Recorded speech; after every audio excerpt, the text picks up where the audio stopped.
Hey everyone, so in this video I'm going to show you how to download Counter-Strike 1.6 for free on your PC. So let's get started. So first open up your browser and type in Steam download. So in the search bar, click on the first link that shows up, then press install Steam button. And once the download is done, go ahead and install it like you normally would. So after installing Steam, launch the app and you'll be asked to sign in. So if you already have a Steam account, just log in. If not, click create account and set one up. It's super simple.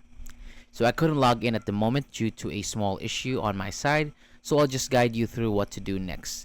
And once you're signed in, go to the Steam homepage and search for Counter-Strike 1.6 in the search bar. When it shows up, click on the game. And on the game page, you can scroll down and click add to cart. Then tap view cart and click on proceed to check out. Okay, so choose your preferred payment method and fill in your billing details. And once everything is done, head over to library, click on the home tab and you'll see Counter-Strike 1.6 there. Just hit install and you're all set. And that's how you download Counter-Strike 1.6 for free on your PC. Thank you so much for watching, and I'll catch you on the next one.